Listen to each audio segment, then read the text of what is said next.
안녕하십니까, 홍진선입니다. 2024년 벌써 8월입니다.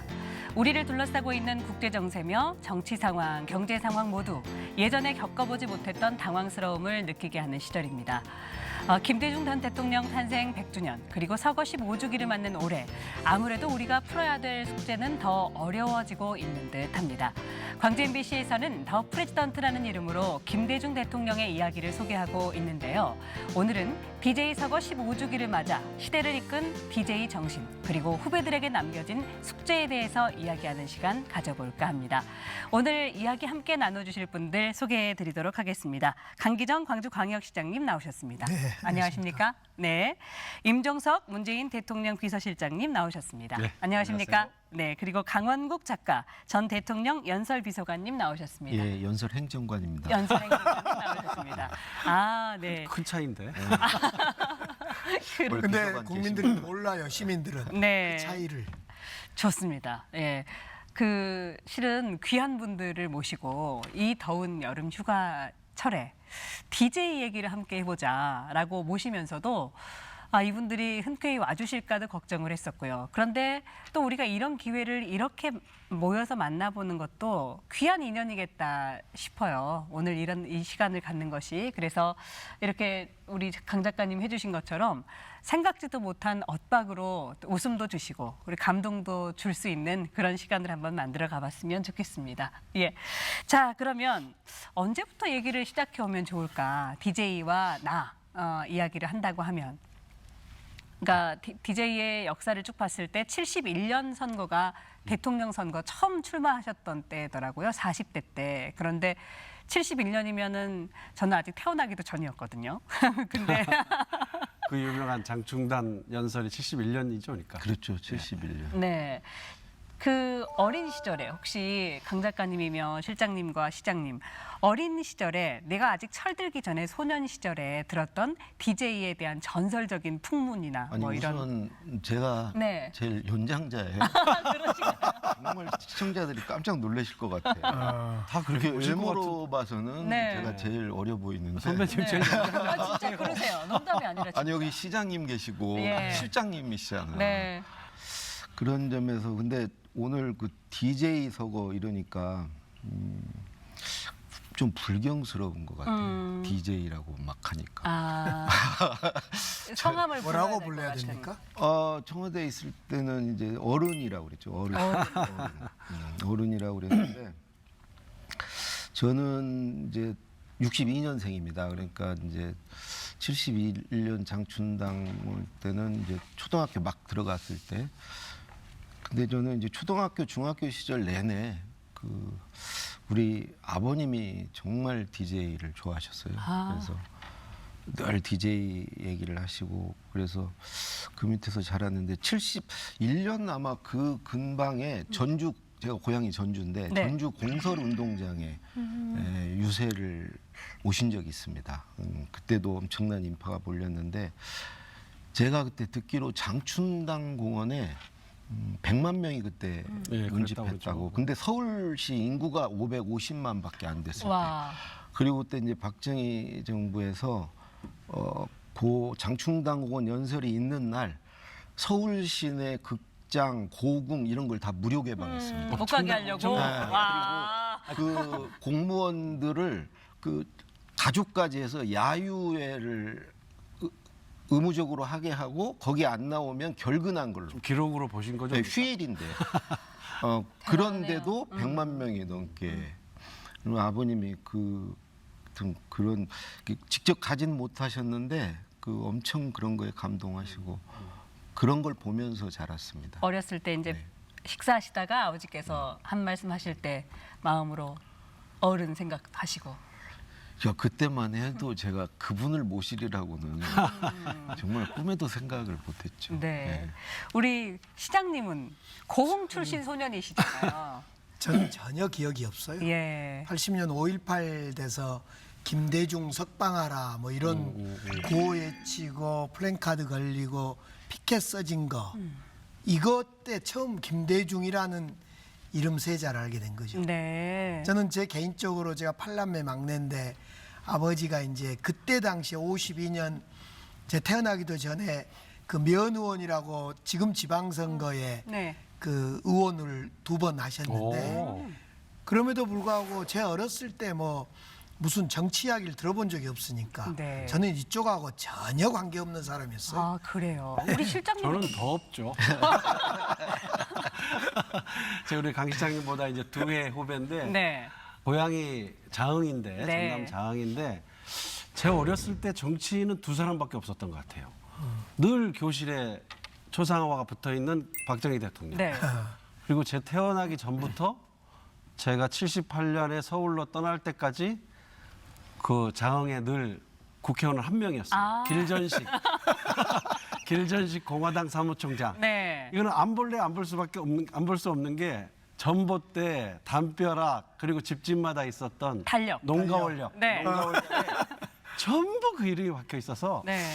저는 그 시절에 뭐 정치인 제 기억으로는 그렇게 2명밖에 없는데 이제 나중에 이제 민주화 운동을 하고 정치 참여하면서 이제 그 시절 자료들을 보면 70년대라는 게 결국은 김대중이라는 역사적인 인물이 우리 대중 속으로 국민 속으로 들어온 시간이잖아요. 네. 그랬기 때문에 그 엄청난 박해를 받았던 거고 저는 장충당 공원 연설은 못 가봤지만 87년에 이 여의도에 150만 모였을 때 그 장관도 그런 장관은 전 처음 봤거든요. 이미 그때 김대중 대통령이 이제 그 시절에 무슨 대중경제론, 3단계 통일론 그쵸. 또 뭐 예비군 없애자. 그것도 나왔죠. 그다음에 그랬고. 주변 총통제된다. 사대국 뭐 안전보장론 네, 이런 걸 네. 이미 그때 제시하잖아요. 그러니까 엄청난 충격, 정치적으로도 정책적으로도 뭐 엄청난 충격이었을 것 같아요. 그러니까 그 시절만 해도 정말 연설을 정말 쩌렁쩌렁하게 정말. 얼마나 놀랬으면 진짜 박정희 당시 대통령이 얼마나 놀랬으면 유신으로 돌아섰겠어요. 그러니까요. 이번에 정권 교체를 하지 못하면 이 나라는 박정희 씨의 영구집권의 총통 시대가 오는 것입니다. 나는 박정희 씨에 대해서 이 자리를 통해서 내가 말하고 싶습니다. 대통령을 하려면 좀 공부 좀 하라. 국회 정세가 어떻게 들어가는가? 대다수 국민은 이제 대통령 되시기 직전부터 이렇게 주로 본 분들이 많으시잖아요. 네. 특히 이제 젊으신 분들은 그러니까 나이 들어서 김대중만 이렇게 봤죠. 인자한 그러니까 할아버지 같은. 네, 그 네. 70년대 그 정말 포효하는 그런 연설 모습 같은 건 별로 접하지를 못했죠. 근데 이렇게 얘기를 들어보니까 네. 이게 나이 순으로 이렇게 아는 게 아니고 저는 전주 도예지에서 살았고 이렇게 해남, 장흥 이쪽으로 갈수록 네. 별로 접할 기회가 없으셨던 그랬나 것 봐요. 같아요. 네. 그래서 신문, 방송 이런 게 잘 안 들어가죠. 짱 깔려있고 이런 데라. 그리고 전봇대 이런 것만 보고 다니시고 그랬던 것 같아요. 그래요. 자, 그랬던 어린 시절을 지나서 아까 우리 시장님 말씀하신 대로 우리의 기억 속에 이제 김대중이라는 이름이 등장하는 때가 80년 5.18 때 아니었겠습니까? 당시에 실은 그 5.18 이후에 DJ는 사형수가 됐고요. 세 분은 일단은 1980년 5월 하면 생각나는 순간들이 있으실 것 같은데 이번에도 나이 순으로 한번 가볼까요? 우리 작가님? 별로 없는 저부터 하죠 이번에는. 아, 그럴까요? 네. 사실 저는 80년 5월도 80년 5월에 저와 인연이 됐던 건 아니고 이제 86년에 대학에 들어가서 비로소 이제 80년 5월의 광주가 제 인생에 이제 들어온 것이어서 네. 80년 5월 당시에 대한 기억도 저는 사실은 뚜렷한 게 별로 없어요. 그리고 제가 78년에 서울로 이사를 했거든요. 네. 그래서 79년에 이제 중학교 1학년이었는데 박정희 대통령 12.12 군사 쿠데타가 나오고 정말 나라가 뒤숭숭했다는 느낌은 있어요. 막 어린 마음에도 일 나는 3, 거 4모 모여서 얘 무슨 전쟁 나는 거 아니야? 막 그러던 때였거든요. 그리고 이제 중2 때라 80년 때가 여전히 기억은 없는데 광주의 그 80년 5월은 이제 뭐 그 이후에 제 인생에 움직일 수 없는 어떤 뭐가 되죠. 네, 아직 이제 막둥이는 BJ 시장님 몰라요. 뭐 있으세요? 근데 우리 강 시장님은 아까 말씀하셨잖아요. 광주는 좀 달랐고. 고등학교 대동고 제가 고2 때였습니다. 네네. 그때는 제가 달랐겠습니다. 다니던 고등학교가 광주 대동고라고 전국 고등학교 중에 최초로 휴교령이 내려지는 우리 화려한 휴가나 여러 가지 영화나 보면 교문을 앞두고 선생님들과 학생들이 너희들 나가면 안 된다 말겼던 그 장면이 사실은 우리 광주 대동고 그때 당시에 대동고 선생님들이 4분이나 해직되고 그때 저희들도 여지없이 이제 함께 시위에 동참하고 총도 들고 트럭에 타서 소위 시민들과 어울려져서 이렇게 시위를 하고 그랬는데 가는 곳마다 구호가 뭐냐면 김대중 석방하라, 신원학 물러가라, 계엄 해제하라 이 3개예요. 네. 저는 뭐 그때는 그 얌전한 학생 공부 조금 하는 얌전한 학생 정도인데 이 김대중 신원학이라는 사람이 뭔가 아무튼 있는가 없다 그랬던 거죠.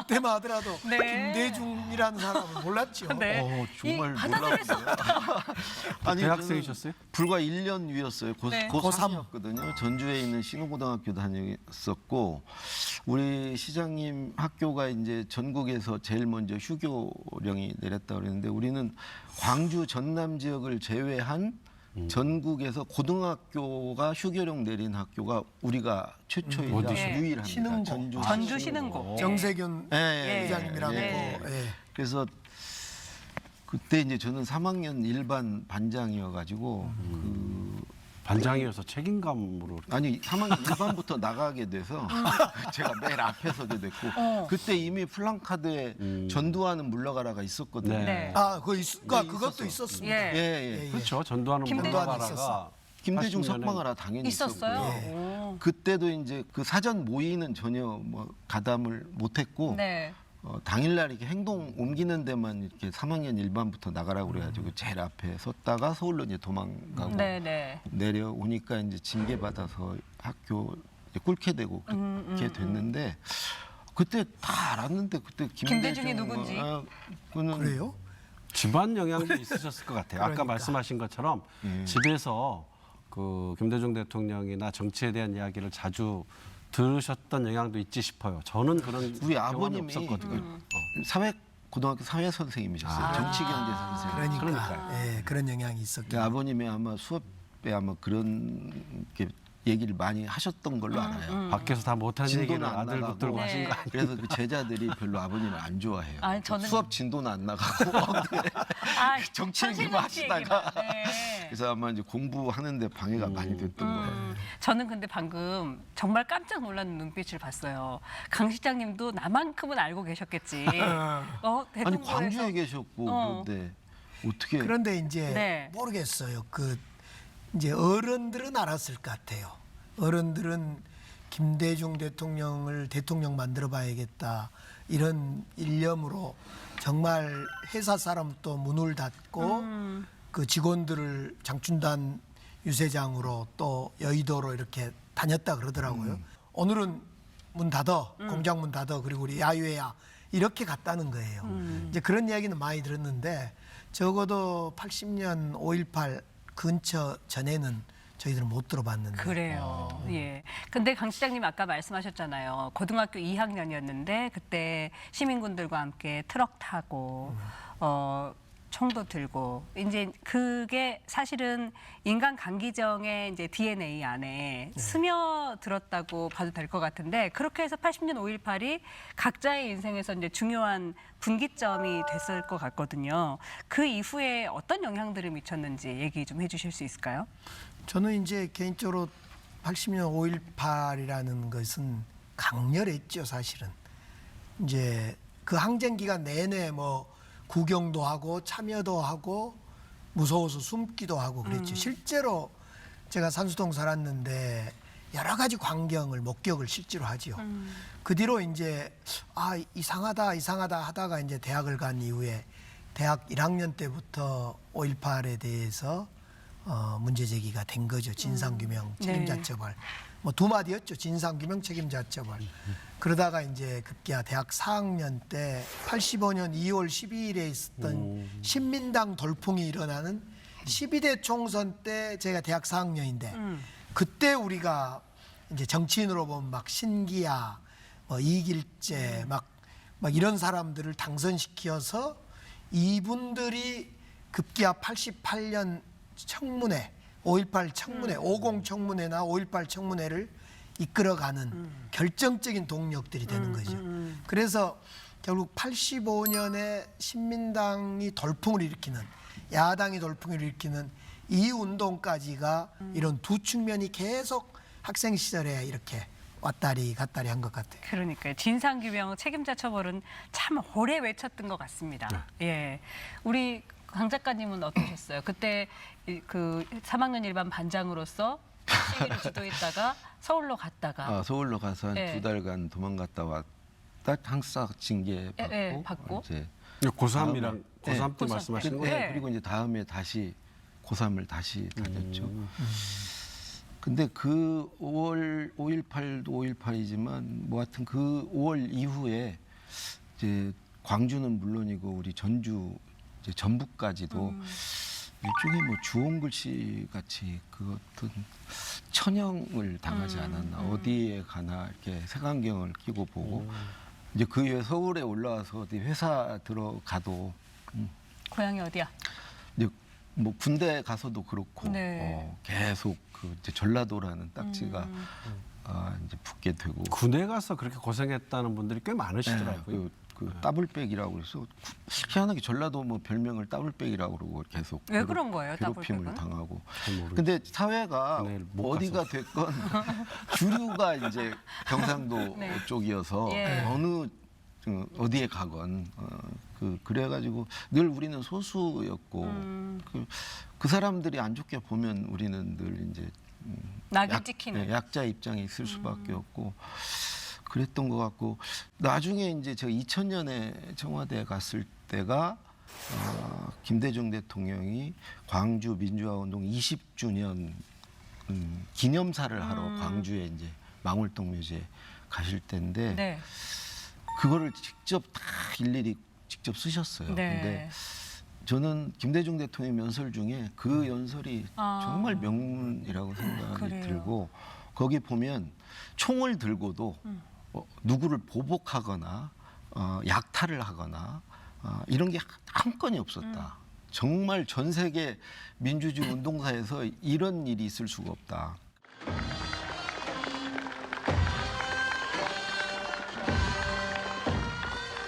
광주 시민의 행동이야말로 인간이 극한 상황 속에서도 얼마나 위대한 선택을 할 수 있는지를 보여준 인간 승리의 대서사시였던 것입니다.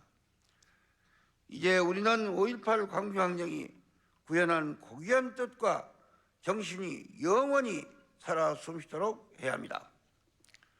지나간 과거가 아니라 언제나 현재로서 뜨겁게 불타오르도록 해야 합니다. 본인은 막상 그 5.18 당시에 소식을 못 들으셨대요. 모르셨어요. 나중에 들으셨다고 그리고 그러더라고요. 혼절을 하셨어요. 예. 혼절을 하시고 생각해보면 정말 얼마나 그러셨겠어요. 저는 그러니까 워낙 78년에 서울로 갈 때 제가 이제 5학년 마치고 서울로 갔는데 뭐 넉넉지 않은 형편에 순전히 아이들 공부는 서울가 시키겠다고 부모님의 결단으로 이제 서울로 가게 된 거였고 네. 또 제가 이제 공학도였고 네. 그래서 저는 오랫동안 애써 관심을 갖지 않으려고 정치 사회 문제에 도망 다녔던 것 같아요. 저쪽은 보면 예, 안 된다. 이렇게. 예, 말하자면 이쪽에 이렇게 칸막이를 하고 네. 어떻게든지 안 엮여보려고 했던 것 같고 그래서 저는 학생운동, 민주화운동에 참여한 것도 되게 제가 늦깎이에요. 87년에 대학교 2학년이 되면서 하도 시대가 엉덩이를 차서 정말 마지못해 따라 나선 경우거든요, 제가. 이제 그러면서 87년 6월 항쟁의 세례를 받게 되는 거죠. 네, 저는. 네, 네. 그 국민적인 6월 항쟁의 세례를 받게 돼서 저 같은 경우는 사실은 좀 어찌 보면 앞선 세대의 희생의 어떤 이런 큰 복을 입은 케이스 같아요. 저한테는 그 87년을 겪으면서 이제 김대중이라는 왜냐하면 저희가 학생운동할 때 제야의 그 대표 조직이었던 민통련과 당시 전대협이 김대중 비판적 지지를 네네. 하게 되잖아요. 네네.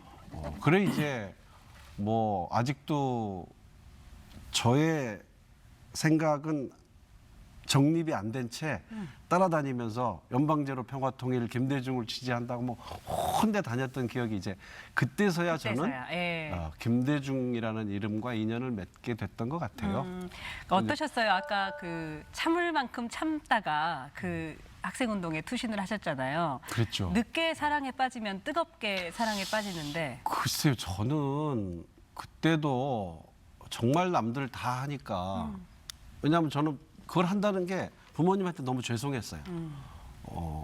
성공해서 아무 대책 없이 정말 아이들 공부시킨다고 서울로 왔는데 제가 그 길이 무엇을 의미하는 줄 알면서 좀 부모님을 배반하는 것 같고 뭐 그런 것 때문에 또 겁도 있고 그랬는데 결국은 뭐 아무리 도망가려고 해도 도망갈 수 없었던 사건은 역시 광주 항쟁 비디오죠.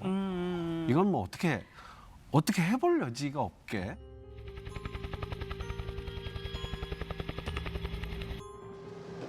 폭도에게 알린다. 폭도에게 알린다. 총을 버리고 자수하라. 총을 버리고 자수하라. 아직도 늦지 않았으니 즉시 자수하라. 그래서 그렇게 해서 이제 따라 나선 길이 저는 정말 엉뚱한 제 인생이 됐고 네. 이제 그때부터 광주 그리고 김대중 이 제 삶에 이제 들어오기 시작했군요. 중요한 예. 저는 기준이 이제 되고 뭐 좌표가 되고 그랬죠. 87년 가기 전에 실은 시장님께 여쭙고 싶은 게 있었어요. 여러 제가 단체들을 봤는데 이렇게 긴 단체 이름은 제가 처음 봐가지고 민족통일, 민주쟁취, 민중해방, 투쟁위원회. 아니 누가 삼민투? 이름을 그게 삼민투. 누가 이름을 삼민투예요, 지었는데 삼민투. 그게 삼민투죠. 이게 이제 그 아까 대학 들어가셔가지고 85년 뭐 네. 하실 때 이 활동을 하신 거잖아요. 예. 우리 이제 지금 전대협이다 뭐 한총련이다 이러기 전에는 그렇게 조직적이지가 않았죠. 투쟁위원회였죠. 그렇죠. 투쟁위원회였죠. 제가 이런 기억이 있는데 김대중 대통령에 대한 아련한 생각을 다시 거슬러 올라가 보면 우리는 김대중 대통령이 너무 가까이 있었던 것 같아요. 야당 지도자 또는 뭐 정치인 늘 들리는 것이 나중에 보니까 이제 김대중이라는 새 이름이죠.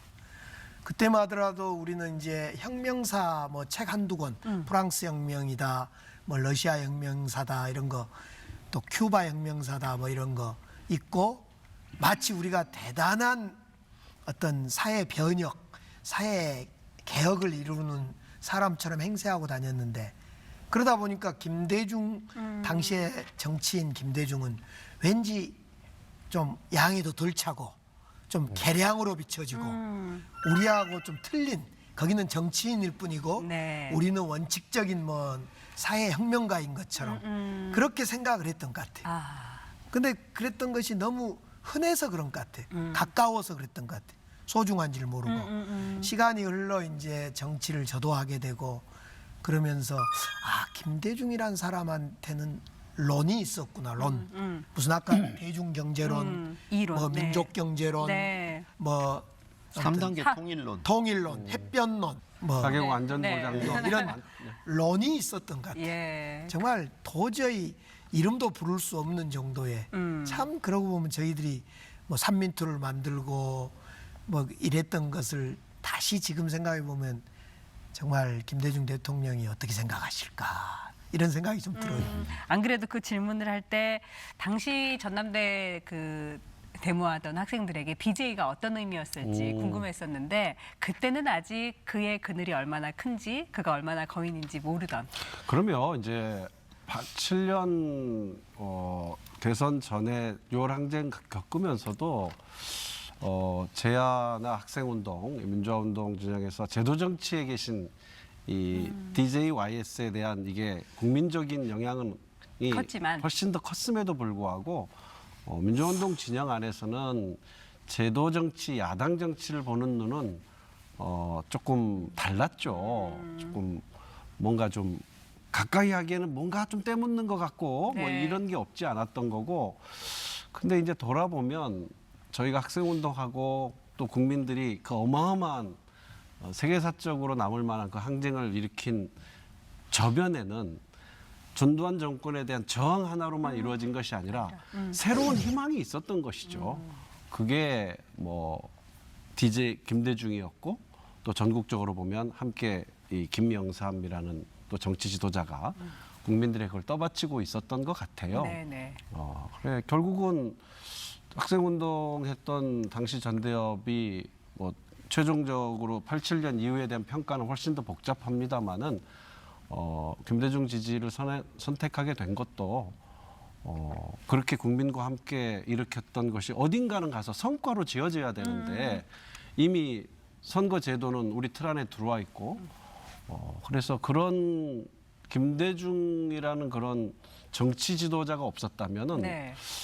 87년 6월 항쟁 같은 엄청난 이것이 정치적으로 어떻게 성과를 남겼을까? 담길 그릇이 그렇죠. 담길 그릇이 네. 없었던 거겠죠.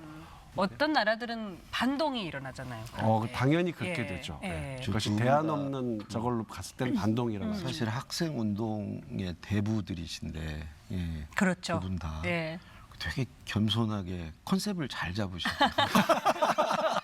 아니 이건 해명을 요구합니다. 네, 어떤 면에서? 예. 아니 두 분 다 굉장히 그 낮은 자세로 아니 사실을 우리는 말하고 아무것도 있는데. 몰랐다, 한 일도 없다. 네. 저는 진짜 그래요. 책 3권 읽었을 뿐이다. 참 처음에 내가 깝죽거리게 돼가. 근데 사실은 정말 김대중 대통령은 어떤 정치인이라기보다는 사상가고 그렇죠. 예, 그 시대의 어른이었죠. 아까도 우리 시장님 말씀하셨듯이 론을 정말 세우신 분이고 그 60의 항쟁에 그 시민들의 용광로가 끓고 그래서 DJ가 대통령 선거에 나오면 실은 돼야 되는 거였잖아요. 이제 우리가 이제 이론적으로 본다면 그런데 실은 낙선을 하신단 말이에요. 그때 당시에 기억을 떠올려고 가장 이제 치열하게 사셨던 순간들이니까 선명하실 텐데 그 대학 입학하고 바로 군대에 끌려가서 갔다 나오니까 이제 86학번들하고 같이 다니게 됐는데 군대를 또 육군으로 갔는데 이제 그 당시에는 전경 인력이 부족해서 육군에서 막 강제로 차출이 됐어요. 그래서 83년부터 85년까지 이제 전경으로 연세대 앞에서 이제 데모를 막다가 예. 이제 복학을 하고 그리고 나서 그 이듬해 이제 87년 맞았는데 저는 그냥 뭐 그야말로 넥타이 부대 아닌 넥타이 부대로 이렇게 그 정도의 역할. 네. 예. 그거였고 참 그 가두 행진은 그때는 이제 시민들이 쭉 했고 그럴 때 막 그 정말 최루탄 때문에 운 게 아니고 네. 그냥 가슴이 벅차서 이렇게 함께하는 이렇게 막 건물 위에서 막 이렇게 손 흔들고 박수 쳐주고 막 요랑쟁 그런 분들이 때요? 정말 많았어요. 그럼요. 예. 그 숨겨주고. 그거 보면서 참 막 혼자 울었던 기억도 있고. 근데 당시에 우리 김대중 대통령은 그 연금되어 있었어요. 동교동 자택에. 87년 6월 항쟁 이후에 이제 그 이한열 해금이 열사가 됐죠. 그게 예. 78일간 연금되었다가 네. 6월 25일 날 해금이 됩니다. 60항쟁 이후. 맞아요. 그러니까요. 네. 이한열의 죽음으로 내가 나왔다라고 맞아요. 하시면서 이한열 열사한테 찾아가셨다고 또 이한열 하시더라고요. 열사도 광주 사람이잖아요. 그렇죠. 예. 그러니까 이한열 열사 젊은이들 피와 그 눈물을 타고 내가 네. 이제 나오셔가지고 그러니까 그때 또 이제 그 젊은이들이 이렇게 죽어간 것에 대해서 정말 그 애절하게 생각하시고 근데 그때 해금 막 돼가지고 그 인터뷰를 이제 처음 하는데 사람은 이제 2번 장가를 가는 것 같다. 한 번은 젊었을 때 가고 한 번은 나이 먹어서 이제 다들 자녀들 보내고 나서 이제 부부만 남았을 때가 이제 2번째 결혼인데 연금 동안 너무 이유 여사와 좋은 시간을 보냈다. 네. 그 얘기를 하면서 이제 우스갯소리로 하면서 근데 단 하루도 울지 않은 날이 없다. 그 기간 동안 젊은이들이 그렇게 희생당하고 그런 걸 보면서 매일매일 혼자 울었다. 그 나중에 제가 이제 2000년에 들어가서 이제 그분 그 생각이나 그 어떤 일화나 이런 걸 알아야 또 연설문을 쓰지 않습니까? 네. 그래서 계속 그거 보니까 이제 거기에 그렇게 기록을 일기처럼 해놓으셨더라고요. 쓰였던 예, 거예요? 예, 예. 아. 그분이 또 기록을 엄청 중시하시고 좋아하셔서 거의 대부분이 기록으로 남아 있습니다. 아, 거기에 그러면은 아내와의 제2의 신혼인 것처럼 좋았다. 그런데 항상 울지 않는 날이 없었다. 그게 이제 87년 당시에 그분 심경이죠. 그래요. 글쎄요, 이제 6월 항쟁이라는 세계사적 사건을 우리가 이제 국민항쟁으로 겪잖아요. 그 어마어마한 사건이 가졌던 그 힘, 그 장대한 위력에 비춰본다면 87년 이제 대선 패배는 너무나 뼈아픈 일이고 그 이제 배경에는 양김 분열이라는 이 씻지 못할 이제 아픔이 남는 거잖아요. 네. 사실 지금은 이제 서거하셔서 기회가 없겠습니다만 저는 사실 정치를 하면서 언제고 기회가 된다면 한번 여쭤보고 싶은 거였어요. 다시 그 시절로 만약에 돌아갈 수 있다면 어떤 선택을 하실 것 같습니까? 하고 물론 너무나 어려운 문제죠. 그 책임이나 원인이나 결과를 보는 눈은 다 다를 수 있는데 어쨌든 아셨을 것 같아요. 그 단일화를 해내지 못하면 정권을 바꿀 수 없다는 거는 선거 국면이 본격화되면 될수록 알긴 아셨을 것 같아요. 그럼에도 불구하고 결국은 끝내 이제 그 양김 단일화는 이루어지지 못하잖아요. 네. 그래서 나중에 이제 제가 김대중 대통령 공천을 받아서 새천년민주당으로 정치를 시작하고 저도 직간접적인 다양한 경험을 하면서 아마도 DJ의 그런 결정의 거의 90%는 호남 대중이었을 것이다. 네. 그것을 저버릴 수가 없어서 특히 광주를 겪고 난 호남 민중들의 이것을 최종적으로는 저버릴 수 없어서 당신한테는 어쩌면 움직일 수 없는 선택이었을 수 있겠다. 이제 그런 생각은 나중에 좀 하게 됐는데 어쨌든 조금 역사적으로는 그때 양김의 어쨌든 어떤 제3의 지혜를 발휘해서라도 합의됐다면 정권이 교체가 됐을 것이고 어느 분이 87년에 하든 또 다른 분이 저는 92년에 네네. 됐으리라는 생각이 들어요. 그때 그 에너지 분출과 시대적인 흐름은 네. 그런데 참 많은 길을 돌아 돌아왔죠. 가게 된 거죠. 예. 그 시장님께서도 당시에 이제 광주에 계셨을 거 아니에요. 없었어요. 그래요? 저는 우리 강원국 비서관님은 뭐 넥타이 부대라도 만났는데 저는 85년에 구속된 이후에 그 6월 항쟁에 대해서는 경험해 보지도 못했고 감옥에 계셨어요? 감옥에 있었죠. 왜 이렇게 그때 오르셨어? 그때 대체로는 다 짧게 나왔을 때 아니에요? 제가 한 3년? 7월 그 이한열 그 죽음을 맞이해서 대부분 나왔는데 네. 몇몇 네. 과격하고 조금 형을 오래 산 사람, 저 같은 사람. 네. 과격하신 거예요? 아니면 핵심이셨던 거예요?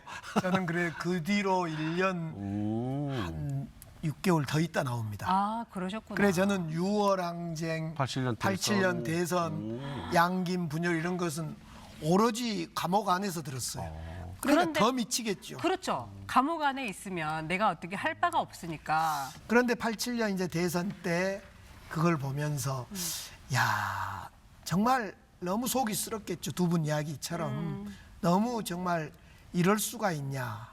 그런데 이제 요즘 그런 생각도 해봐요. 지금 미국의 트럼프와 바이든 선거에서 이 바이든이 자기 위치에서 던지잖아요. 그쵸. 어쨌든 양보를 하잖아요. 네. 아마 더 큰 일을 위해서 아마 던졌을 거라고 봐요. 그때 과연 그럴 수 없었을까? 역사라는 것이 누군가 한 분이 근데 그때는 우리 이제 김대중 대통령 말씀을 들어보면 네. 그 YS가 이제 그 양보를 하겠다고 계속 얘기를 했었고, 그러니까 DJ가 만약에 그 이제 연금에서 해제가 되면 네. 다음 차례는 DJ가 이제 출마를 하는 걸로 아, YS가 계속 그렇게 길이의 김대중에도 영화에도 다큐멘터리에도 그런 있어요. 과정이 좀 나오죠. 예. 얘기를 했고, 그래서 당연히 이제 DJ는 본인 나이도 연장 그럼 약간 순서로 순수했다고 봐요. 봐서도 그렇게 믿으셨고 이제 예. 그런데 이제 어찌 보면 이제 그 약속을 안 지킨 거죠 YS가. 그러니까 이제 그리- 원인, 과정, 결과는 참 이 분석하기가 어렵습니다. 그리고 지나도. 사실은 이제 DJ 사자 필승론이 있었잖아요. 그렇죠. 내외시하면 가장 그 결집력이 강한 표를 가지고 있는 DJ가 될 이긴다. 거다. 네. 저는 그거는 아닌 줄 아셨을 것 같아요. 그거는 아닌 줄 아셨을 것 같은데 아까 저도 진짜 저를 오랫동안 생각하게 만든 의제거든요. 이것은 제가 이 구속되고 감옥에서부터 정치하는 내내 과거의 어떤 사건 중에 계속 나라면 어떻게 할 수 있었을까? DJ가 다시 그 시절로 간다면 어떤 판단을 할까? 아까도 근데 어려웠던 문제긴 한데 그렇게 가면 대선을 이기는 어렵다는 것도 아셨던 것 같아요. 근데 그런데 이제 87년에 안 되고 97년에 된 거는 네. 우리 국민과 우리 역사의 측면에서 보면 복이다.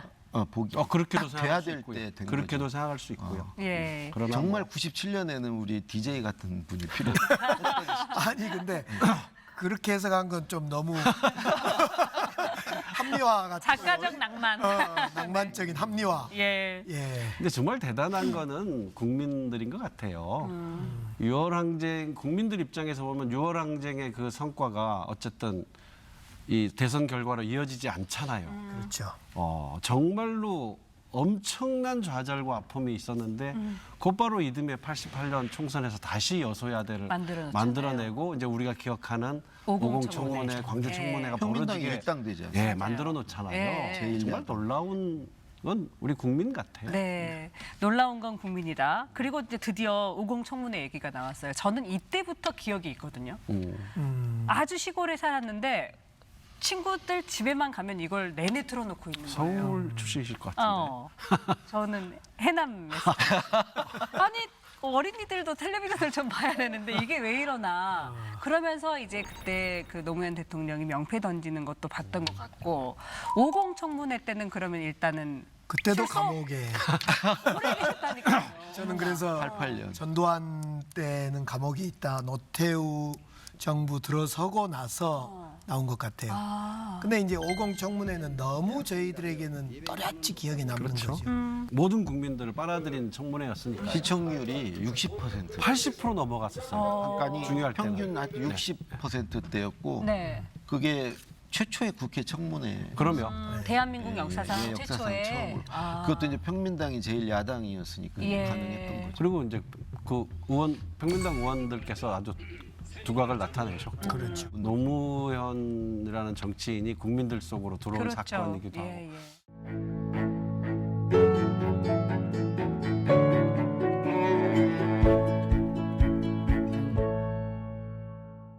(1992년은) DJ의 대통령 선거 그리고 낙선 그때는 출소해 계셨죠? 그때는 저는 감옥에 있었어요. 아, 네. 드디어 이제 네, 바뀌었어요. 네.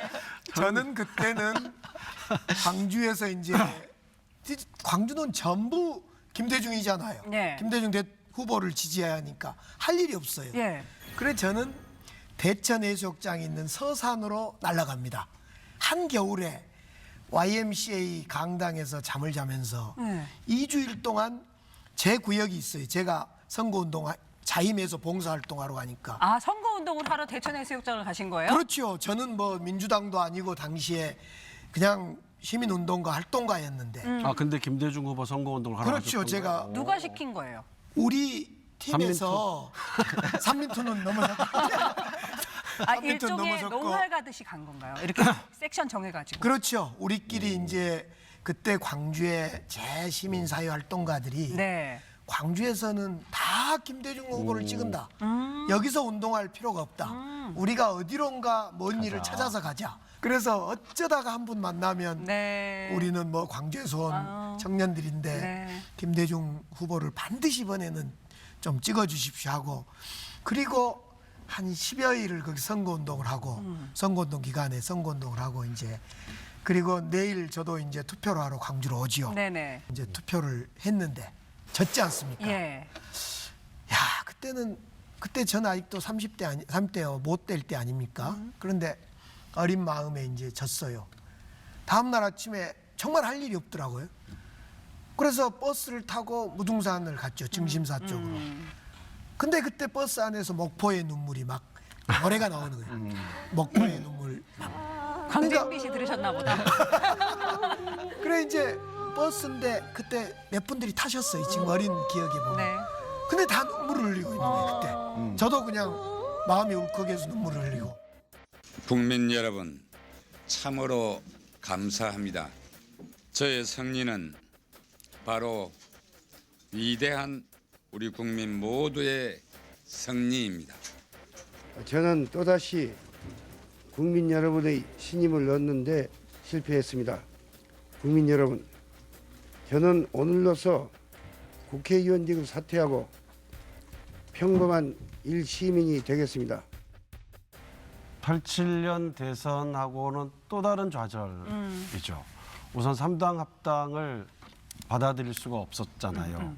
이 80년의 역사를 거쳐온 사람들은 직간접적으로 관심을 갖고 참여하고 했던 사람들은 3당 합당을 도저히 받아들일 수 없는데 대선 결과는 상당히 크게 이제 패배를 했단 말이에요. 그리고 뭔가 한 번에 87년에 안 됐다 하더라도 이후에 다시 모아서 했어야 될 에너지가 절반 정도가 빠져나가 버린 그래서 앞으로는 이제 더는 안 될 것 같은 이런 좌절이 그때 이제 있었단 말이죠. 어쩌면 김대중 대통령께서 곧바로 정계 은퇴를 한 배경에도 그런 게 있었을 텐데 정말로 이게 이제 앞으로 과연 이미 제도 정치는 이제 자리를 잡았고 과연 정권을 교체할 수 있는 거냐. 쓸 수 있는 카드는 다 써봤는데 앞이 안 보이는 네. 또 다른 좌절이었죠. 그래요. 그러니까 사실은 다음 선거를 기대할 수 있는 거 아닙니까? 그게 민주주의잖아요. 네. 근데 이제 정계 은퇴까지 해버리시는 바람에 그나마 유일한 희망, 그 불씨마저 이제 꺼진 거죠. 그때 그러니까 얼마나 영국 가신 망연 거죠? 자실을 그렇죠. 했어요. 영국 가신 거죠. 그때 정계 은퇴 선언하시고 영국 캠브리지 가셨던 대학으로 거죠. 네. 가셨죠. 그때 이제 저도 그때 기억이 우리 임종수 실장이 말씀드리니까 더 생각난 것이 우리 광주 제 입장에서는 5.18 때 한번 고립을 당해봤단 말이에요. 우리 광주만 남고 그렇죠. 계엄군이 포위를 해버리고 광주가 완전히 고립됐던 아픈 기억을 갖고 있었는데 91년 3당 합당을 통해서 또 호남이 고립됐다는 느낌을 확 가졌던 것 같아요. 네. 그래서 저도 민주당 당원이 아님에도 불구하고 그렇게 막 자원봉사를 하고 그랬던 것 같아요. 김대중 외쳤던 네, 거. 네, 네. 그래서 그런 아픈 기억 내지는 고립되는 무서운 기억을 2번 겪고 나서 그 뒤에 패배라는 것은 정말 쓰라렸던 것 같아요. 상상할 수가 없네요. 저는 진짜 사실 막연한 공포감 같은 게 있는 네, 거죠. 네, 네. 그러면 예. 지금 이 고립감과 예. 함께 네. 다시는 못 일어날 것 같은 어떤 패배감 거기에 지금 얘기하신 대로 이제 김대중 후보도 바로 정계 은퇴까지 선언하고 나니까 네. 이 호남민들의 마음이라는 거는 정말 의지가지 어디 기댈 데가 없는 그렇죠. 상태가 됐던 거죠. 그런데 97년의 대선에서 DJ가 다시 나서고 그때 이제 오너한 할아버지 DJ 뉴 DJ. 네, 뉴 DJ가 등장을 하시는 준비된 거예요. 대통령이죠, 네, 그때가. 네, 네. 그때 얘기 한번 해볼게요. 다들 이제 사회에 계셔요. 저는 이제 출소 95년 3월에 해서 뒤늦게 이제 졸업하고 네. 그리고 저의 미래를 좀 변화된 조건에 맞게 작은 공간에서 시민 운동을 하게 하면서 살게 될 걸로 이렇게 계획도 하고 네. 또 그렇게 실제 활동을 하고 있었고요. 지금 그 우상호 의원님, 뭐 박홍근 의원님 이런 분들하고 같이 청년정보문화센터라고 하는 작은 시민단체를 하고 있었고 김대중 대통령의 정계 복귀에 대해서 저희는 회의적이거나 비판적이었어요. 김대중 대통령의 정계 복귀로 변화가 일어날 것 같지가 않았어요. 도무지 그런 건 가능해 보이지가 아무리 좋게 분석을 해봐도 그런 일은 벌어질 것 같지 않았기 때문에 욕심으로 비쳤고 아, 예. 그래서 되게 좀 마뜩지 않은 시선으로 정계에 복귀하는 김대중이라는 정치인을 봤던 것 같아요. 아주 솔직한. 아, 당시에, 그래요. 예. 예. 우리 시장님은 그때 기억나나요? 그렇죠. 거의 100% 같은 생각이었어요. 저는 그래서 97년 대선 때는 권영길이라는 국민승리 21이라는 네네. 그 후보 선거 운동을 하게 됩니다. 아니, 많은 사람들이 그랬죠. 많은 네, 사람들이 네. 새로운 대안을 찾기 시작한 거예요. 92년에 패배하고 정계 은퇴해서 김대중 대통령 후보는 떠나고 이제 도대체 어떻게 하자는 거냐. 이 암울한 이 대한민국을 어떻게 하자는 거냐. 삼당 합당으로 저 구악은 거대해지고 정말 좌절했을 때 그러면 우리가 풀뿌리 운동을 통해서 다시 밑에서부터 소위 재야 운동이라고 표현하는 이 세력을 세워보자. 그래서 세운 사람 중에 한 사람이 권영길이라는 그 후보였어요. 네. 97년에 그래 권영길 후보가 나섭니다. 네. 그때 우리들은 저도 그때 개인적으로 100만 원이라는 돈을 그 후원금을 냅니다. 그때 저는 사실은 무일푼 그 청년운동 청년운동을 했던 예. 때였는데 네. 그래 전국적으로 그 국민승리 21이라는 그 정당명을 가지고 권영길 후보가 나서서 네. 운동을 합니다. 그러니까 당연히 97년 대선 때는 저를 비롯해서 상당한 방금 이야기했던 그런 분들은 이미 김대중 노선이 아니라 권영길이라는 새로운 대안을 한번 만들어보자 하고 운동을 하고 있었던 거죠. 네네. DJ는 현실적으로 가능한 방법을 찾아서 마지막 불꽃을 태우고 있었던 반면에 네. 물론 국민들 특히 호남 대중들을 중심으로 한 또 이 진보적인 국민들은 거기에 다시 이제 기대가 조금씩 모이고 있었겠지만 저희 같은 시간을 지내온 사람들은 좀처럼 거기에 마음 두기는 쉽지 않았던. 그래요. 그 당시에 뭐 누구나 거의 가망 없다고 생각을 했고 당시에는 대기업 다니던 시절 저는 아니셨나요? 이제 대우에서 김우중 회장 모시고 있었는데 대기업 출신이세요. 근데 당연히 다 콧방귀를 끼고 그랬죠. 근데 그 당시에 DJ는 이런 생각했습니다. 그 사람으로서 인간으로서 할 수 있는 도리, 할 수 있는 바를 다 하고 이제 남은 것은 기도밖에 없을 때 기적은 기적처럼 찾아온다. 그러니까 사실은 기적이죠, 기적. 기적이죠. 정말 천우신조 아닙니까? 일어나 이인재 후보가 끝까지 완주해주고 DJP 연합하고 IMF 왔고 이게 사실 이게 다 같이 어우러지기가 네. 정말 어려운데 DJ는 끝까지 그렇게 할 수 있는 내가 할 수 있는 것을 최선을 다해서 DJ 연합도 하고 최선을 다하고 결국은 이제 기적이 일어난 거죠. 네.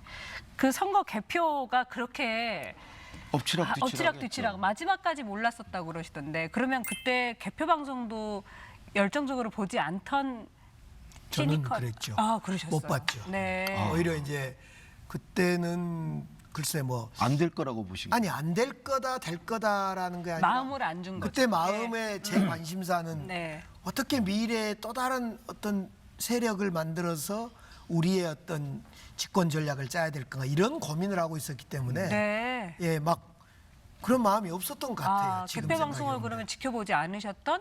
아니 봤겠죠. 근데 보긴 크게 했는데, 예, 막. 와닿지 않죠. 92년은 눈물까지 흘렸던 이 청년이 예. 정권 교체될 때는 어쨌을까 별로 기억이 또렷하지가 않아요. 아, 어쨌든 보면 100가지 변수 중에 거의 100가지가 DJ를 돕잖아요. 하늘이 도왔죠. 네.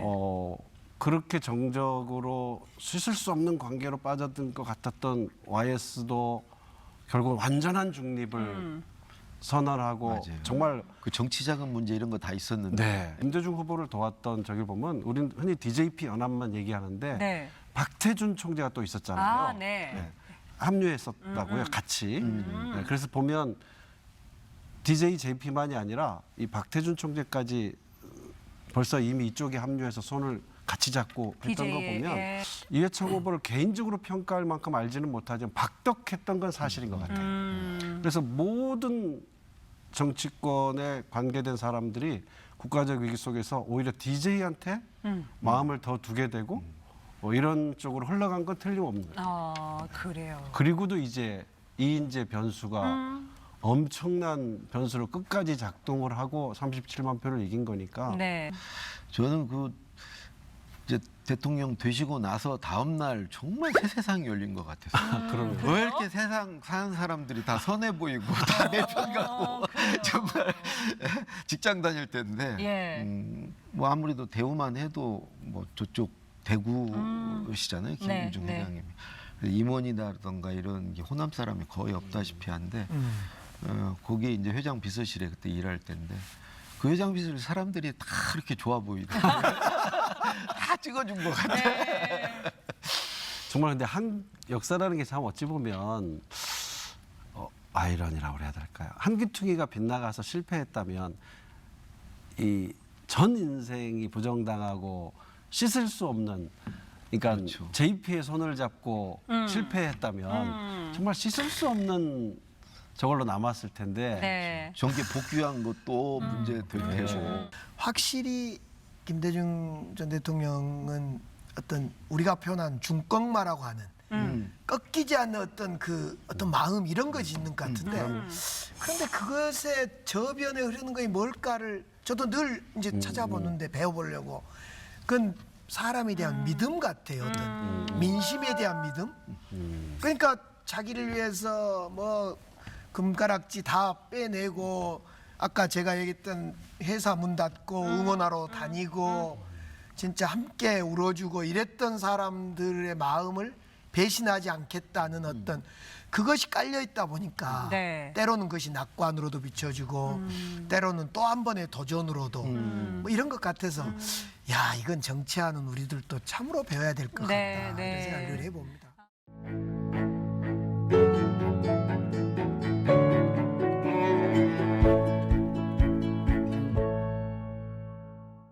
그리고 정권 교체, 국민의 정부가 문을 열어요.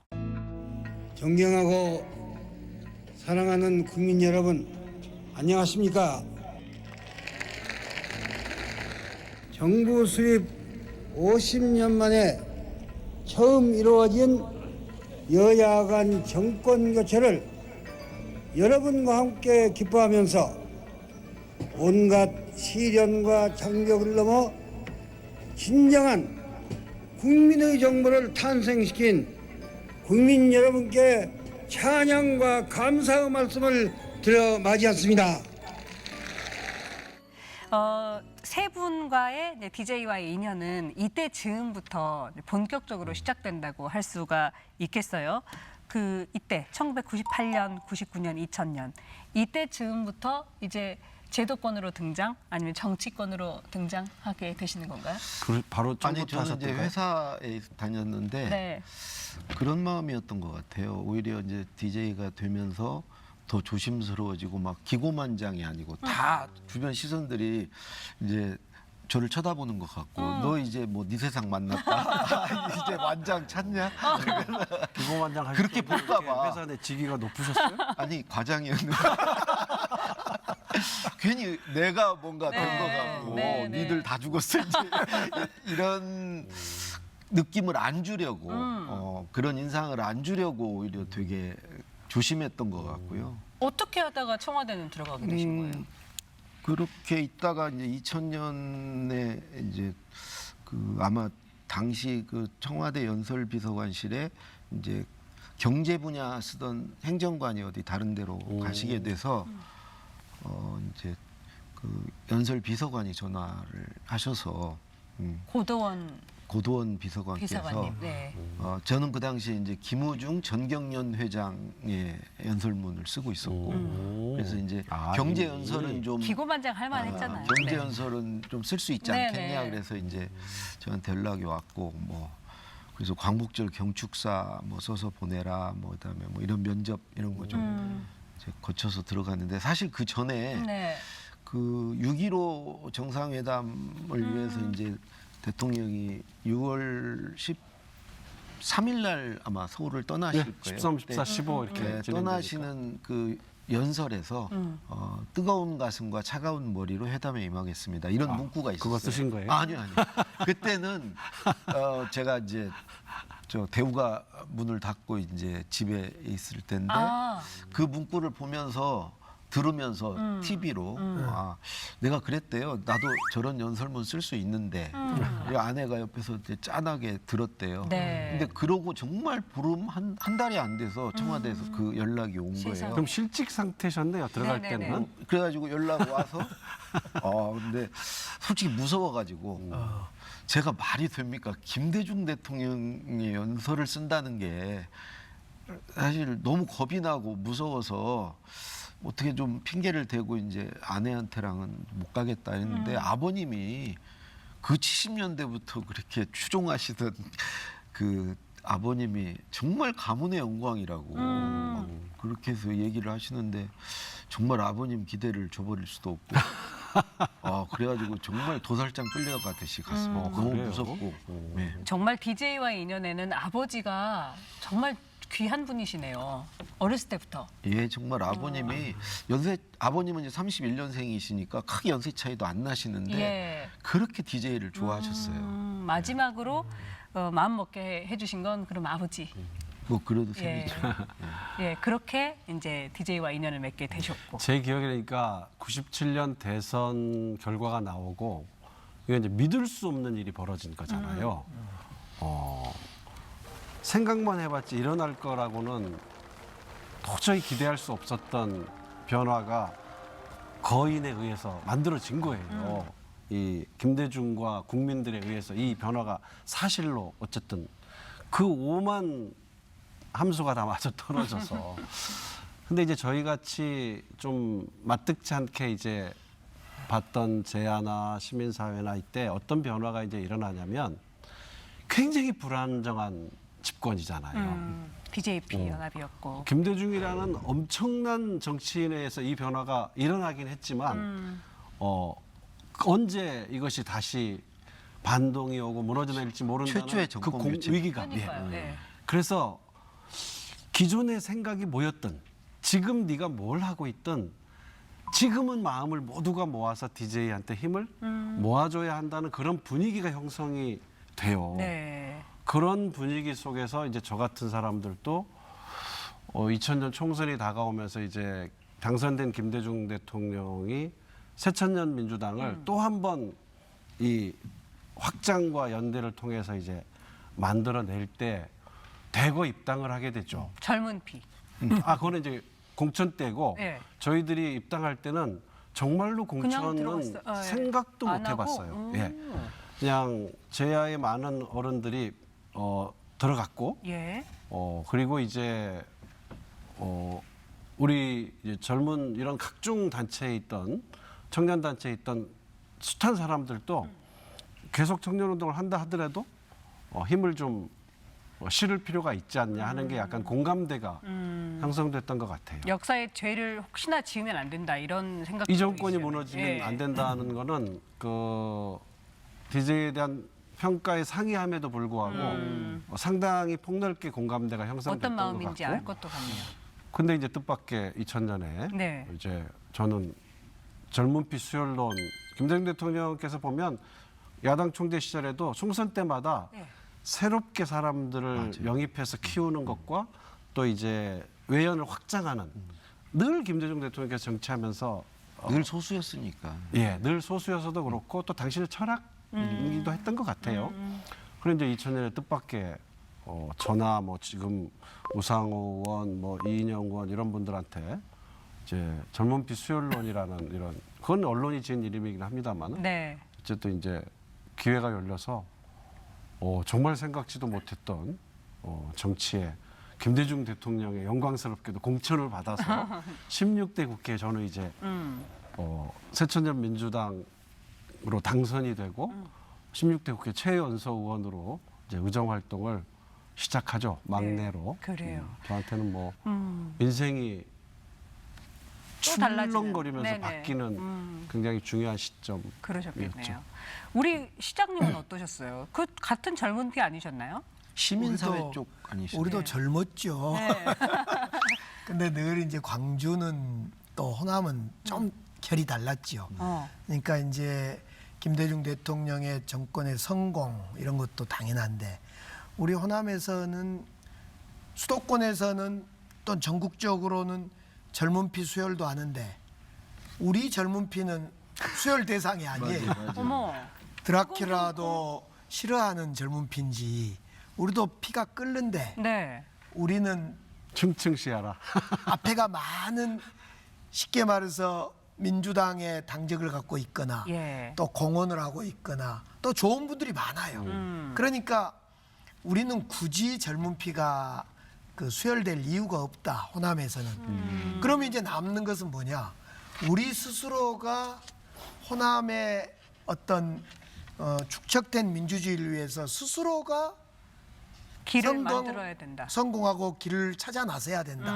그래서 이제 수도권에서는 젊은 피 수혈이지만 우리는 자생적으로 새로운 정치 힘을 키워야 된다. 네. 그래서 출마를 하게 된 거죠. 그러니까 저는 사실은 늘 수도권 젊은 피 청년들에게 임종숙 실장님이나 뭐 김민석 의원 이런 분들이 부러운 거예요. 그랬었겠어요. 예, 그분들은 김대중 대통령이라는 총재가 딱딱 이렇게 품어주는데 네. 우리 호남 청년들은 늘 기대를 해도 뭐 기회도 없고. 그래서 저는 이제 2000년에 저나 우리 광주의 송갑석 의원이나 이런 분들은 우리가 스스로 정치 지도자로 성장하자. 주로는 그런 무소속 시민 후보셨던 그렇죠. 제가 2000년에 저나 송갑석 의원 이런 사람이 젊은 피로 민주당의 이 후보일 때 저희들은 무소속 시민 후보라는 걸 내걸고 당시에 여기 광주의 민주당 후보하고 이렇게 겨뤘던 거죠. 당연히 안 되죠. 그렇게. 네. 그렇지만 뭐 굉장히 의미가 있는 또 그렇습니다. 그래서 당시에 이제 우리는 어떤 생각을 했냐면 김대중 대통령의 정말 최초의 정권 교체, 수평적 정권 교체를 우리가 어떻게 도와갈 거냐고 관점에서 이 민주당이면 민주당 또는 이 우리의 정부, 국민의 정부를 이렇게 보완할 수 있는 역할을 해보자. 네. 이런 스탠스를 취한 거죠. 아하. 그러니까 나무를 지지해주는 역할, 이런 역할들을 우리가 해보자. 그러셨구나.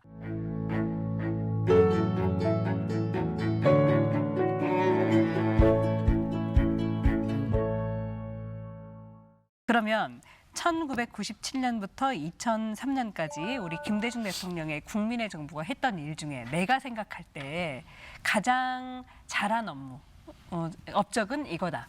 우리 한번 따라 해보시죠. 우리 DJ처럼 첫째, 둘째, 셋째 하면서 첫째, 아니 무조건 첫째 둘째고 저는 뭐 다 외웁니다. 네. 첫 번째는 이제 그 50년 만에 여야간 정권 교체로 민주주의와 인권을 확립한 거, 그 다음에 IMF 극복과 정보 강국 만든 거, 그 다음에 복지와 어떤 문화의 토대를 닦으신 거, 그 다음에 남북 정상회담을 이룬 거, 거기 플러스 노벨 평화상 수상. 뭐 이 밖에도 저는 노무현 정부를 탄생시킨 거. 우리 진보 대통령이 세 분 계시지만 유일하시거든요. 네.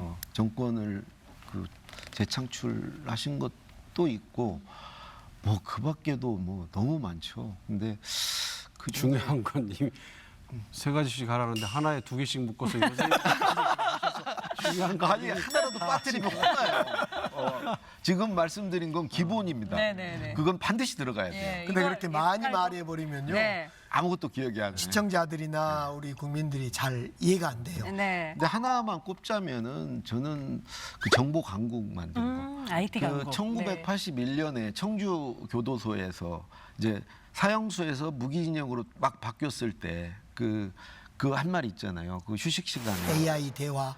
아니요, 그러니까 인터넷 세상이 온다. 1981년에 그러니까 인터넷이란 용어는 안 썼지만 집에 있는 TV에다 대고 이렇게 뭘 물어보면 TV가 다 대답해주는 이제 그런 시대가 온다. 엘빈 토플러에서 나온 건데 거기에도 그렇게 인터넷을 엘빈 토플러도 알았던 사람은 아니에요. 거기에 이제 플러스 DJ의 상상력이 가미가 돼서 네. 이제 그 소위 지식 정보화 사회가 오면은 이제 그런 인터넷 같은 이제 그런 시대가 오면 우리가 산업화에는 뒤졌지만 그것에는 앞서갈 수 있다. 그래서 이 인터넷을 세계에서 제일 잘하는 나라. 그래서 이제 학교에 다 컴퓨터 집어넣고 이거를 1981년부터 구상을 하고 그게 이제 대통령이 돼서 이제 실현을 하시지 않습니까? 네. 그래서 오늘날에 지금 사실은 특히 그분이 저기 열심히 했던 게 전자정부예요. 지금도 일본은 팩스 넣고 있어요.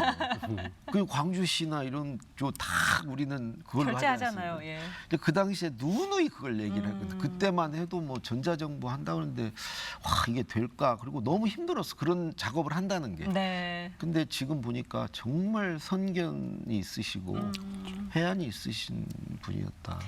여러 가지가 많지만 IT 강국 만든 거. 우리 시장님께서는 저는 이제 부러운 것 중에 하나가 수혈이었는데요. 끊임없이 청년 정치인들을 수혈해서 키워서 큰 정치인으로 만들어내잖아요. 지금 대한민국의 현대사에서 김대중 대통령이 키워낸 정치인들이 지금도 허리 역할을 하고 있어요. 그러네. 우리가 아는 예를 들면 뭐 노무현, 정동영, 추미애, 그렇죠. 뭐 신기남 여그룹도 있지만은 네. 또 지금 옆자리에 계시는 임종석, 우상호, 뭐 지금 현재 있는 많은 우리 현직 정치인들 그런 걸로 볼 때 끊임없이 청년 정치인들을 지도자들을 키워내는 그거 제가 그래서 사실은 그게 제일 부러웠어요. 그러니까 본인은 해당이 안 되는데도 아니 그건 제가 이제 제 스스로 노력하는 것은 별도라고 저도 늘 뭔 생각을 했냐 아 나도 김대중 대통령처럼 저런 걸 따라해야 되겠다. 그래서 제가 청년운동도 했습니다마는 청년아 나를 딛고 오르거라라는 이 구호를 제가 많이 외쳤거든요. 제가 광주에서 광주 국회의원도 하고 뭐 이랬습니다마는 국회의원 할 때도 그렇고 저는 젊은 청년들을 어떻게 하다못해 작은 자리이지만은 시의원, 구의원, 국회의원 등등으로 이렇게 좀 그 성장시켜 볼 건가를 끊임없이 노력했는데 그것이 다른 사람 때문에가 아니라 가만히 보니까 김대중 대통령이 거의 수혈이다 아니다를 떠나서 끊임없이 정치 지도자들을 청년들을 키워내니까 네. 그들이 정치도 하고 세상을 이끌어가더란 걸 제가 배웠거든요. 네. 근데 저는 그게 제일 뭐 감동적이었어요. 아무튼 그래요. 예, 따라 배우고 싶고. DJ 정신이 이어질 수밖에 없게 네. 후배들을 키워냈던 거. 그러니까 김대중 정부, 국민의 정부 탄생이라는 거는 앞서도 제가 말씀드렸지만 많은 사람들이 상상하고 주장만 했던 것이 이제 현실이 되기 시작한 네. 또 김대중이라는 탁월한 지도자에 의해서 조목조목 정리가 돼서 이 권력을 가지고 이게 집행이 되는 경험을 우리가 하게 되잖아요. 네. 근데 저한테 이제 제일 큰 건 역시 한반도 상황, 남북 관계의 변화죠. 뭐 아까 금강산 관광도 얘기하셨지만 개성공단 제가 터 닦을 때부터 다녔거든요. 정말 감동적이었고 꿈 같은 일이죠. 철도 도로가 연결돼서 그 유럽까지. 맨날 김대중 대통령이 얘기하시던 철의 실크로드 이렇게 지금쯤이면 적어도 우리가 그걸 그럼요. 사용할 수 있을 줄 알았어요. 이번에 파리 올림픽 갔어야지. 기차 타고 갔어야 돼요. 네, 그래 한반도 상황, 남북 관계가 변화할 수 있다, 달라질 수 있다는 믿음을 준 것은 그 길을 연 것은 뭐 김대중 같은 걸출한 지도자가 아니었으면 실제 실행할 수 있었을까 그런 생각이 들고 꼼꼼한 데에서도 김대중 대통령은 많은 사람들을 생각하고 따라하게 했던 것 같아요. 저는 김대중 대통령께서 그 김대중 이희호 이렇게 같이 명패를 붙이는 걸 보고 네. 저도 집에 똑같이 따라하기 시작했거든요. 네. 제 이름하고 아내 이름을 같이 쓰고 나중에는 아내 이름을 위에 올리고 뭐 이랬었는데 그 뭐 하나 참 좀 뭐 넘사벽이죠. 실은 제가 여러 인터뷰를 봤습니다만 그 오마이뉴스의 오연호 기자가 거의 살아생전 DJ와 마지막 인터뷰를 하셨더라고요. 그때 DJ께서 하신 말씀이 후배 여러분 잘 부탁합니다. 여러분들이 맡아서 뒷일을 잘 해주세요. 라고 얘기를 하셨다고 해요. 그리고 그때 그 기자님이 이분이 유언을 하시는구나 라는 느낌을 받았다고 하시더라고요. 저도 이 방송을 준비하면서 그 순간의 이야기를 들으면 생각나는 그 마음속으로 이런저런 생각이 나는데 만약에 지금 여기 계시는 분들한테 강 시장 예. 죄송합니다. 네, 대통령. 뒷일을 잘해주세요. 잘 부탁합니다. 라고 하면 뭐라고 대답을 하시겠습니까? 어떻게 감히 그 따라잡을 수가 있겠습니까? 그동안 이렇게 펼쳐놓은 경험과 그 지혜를 정말 반보만 뒤에서 따라가 보겠습니다. 이렇게 답하고 싶습니다. 너무 많이 나가면 또 야단 맞잖아요. 네? 너무 많이 나가면 노무현 대통령처럼. 네. 그래서 반보만 따라가 보겠습니다. 그런데 진짜 저는 김대중 대통령을 생각하면요. 우리가 그런 거 있잖아요. 저도 이렇게 어떤 말을 하기 위해서 연설문을 쓰거나 축사를 쓸 때 두 분 것은 꼭 책자를 빼봅니다. 김대중 대통령의 연설문집이나 어록 또는 문재인 대통령의 연설문과 어록 노무현 대통령 거나 뭐 이제 노무현 대통령 걸 제가 소지를 못 하고 있어요. 두 분 건 제가 가지고 그래야 있어요. 되겠네요. 네, 네. 챙겨서. 네. 그래서 이제 두 분이 이런 상황에는 어떤 말을 통해서 국민들한테 소통했고 호소했는가 그런 것을 저도 늘 이렇게 떠들러 봅니다. 네. 우리 실장님께서는 만약에 DJ가 하셨던 그 말씀을 뒷일을 잘 부탁하네 라고 얘기하면 뭐라고 대답하시겠습니까? 저는 뭐 일관됩니다마는 한반도 평화와 이 협력의 문제 포기하지 않겠다. 끝까지 길을 열어 가겠다. 놓지 않겠다. 뭐 이렇게 다짐하겠습니다. 김대중 대통령께서 길을 열었고 사실은 노무현 정부 때 확장이 되고 이제 문재인 정부 때 한반도 평화 프로세스라는 이름으로 정말로 우리가 주도적으로 국면을 최악의 상황에서 국면을 만들어냈거든요. 또 계획이 없었던 북미 회담을 우리가 양쪽을 설득해 가면서 싱가포르로 하노이로 이렇게 또는 또 판문점으로 이렇게 했었는데 저는 실패했다고 생각하지 않아요. 거기까지 이르렀던 것이고 정상에 가지 못했지만 그래도 7분 능선 넘어 8분 능선에 가서 정상의 모습을 봤다 이거죠. 다음에 다시 우리가 기회를 정권을 교체하고 기회를 만들어서 길을 갈 때는 그게 저는 우리한테 그대로 이정표가 되주리라고 생각하고 그때는 더 빠른 속도로 더 주도적으로 꼭 길을 내겠습니다. 그렇게 다짐하고 약속드리겠습니다. 김대중 대통령이 늘 그러셨죠. 우리의 민족의 운명을 주체적으로 개척해 나가야 된다. 그런 점에서 문재인 대통령 정말 할 바를 하셨고요. 늘상 하시는 말씀이 그 행동하는 양심이 되자. 행동하지 않는 양심은 악의 편이다.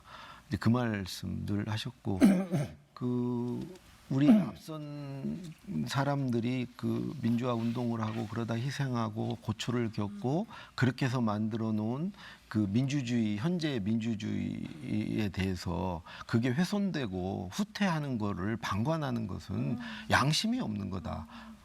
그걸 힘들게 만들어 놓은 사람에 대한 그런 최소한의 그 양심이 없는 거다. 그래서 마지막에 그러셨잖아요. 벽에다 대고 욕이라도 하고 댓글이라도 쓰고 투표라도 하고 뭐라도 할 수 있는 걸 해라. 저한테야 뭐 당부를 안 하시겠지만 혹시 하시면 아니 두 분께는 하실 만한데 하시죠 왜? 뭐 할 수 있는 바를 뭐라도 하겠습니다라고 뭐 대답할 것 같아요. 지금 있는 자리에서 작가님이 할 수 있는 예, 조금 지금 하고 있는데 막 강의도 떨어지고 그래서 예? 그래도 그거 할 수 있는 얘기는 계속 해야 되겠죠. 네. 이제 마지막 질문 하나입니다. 저희가 이 프로그램에 항상 똑같이 하는 공식 질문이 하나 있어요. 나에게 DJ란? 나에게 DJ란?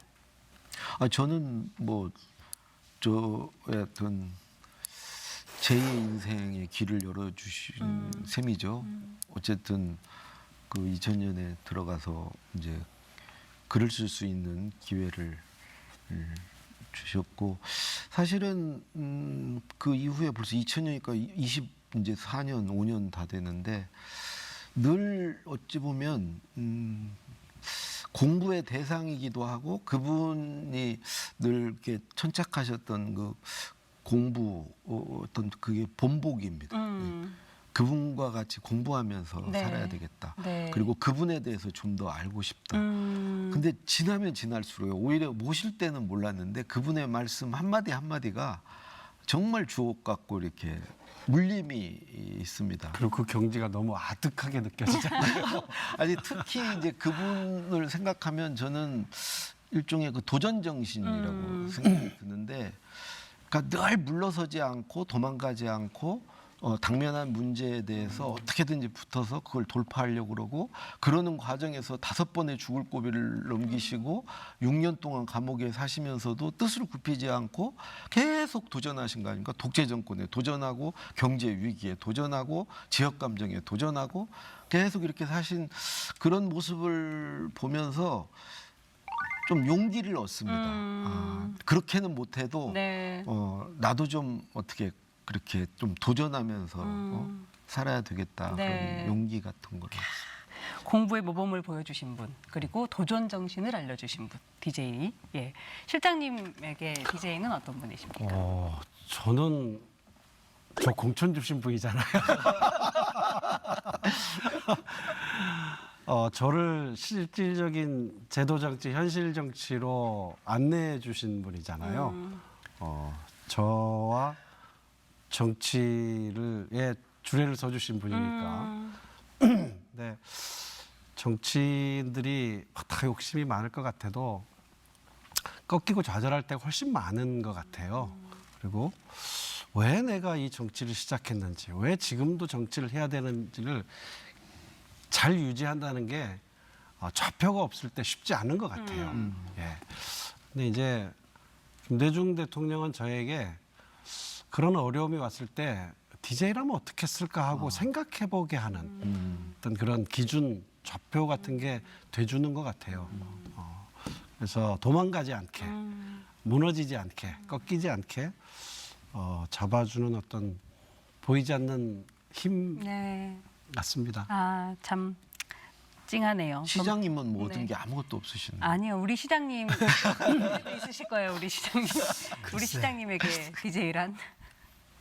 해주신 게 없는데. 아니 해준 거 많습니다. 사실은 저는 뭐라고 해야 정확히 말하면 나침판 같아요. 제가 사실은 김대중 대통령에 대해서 가장 좋아한 그 글 중에는 예를 들면 서생적 문제의식, 상인적 현실 감각 이런 표현 있지 않습니까?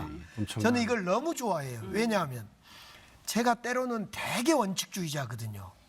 그냥 이상적이고.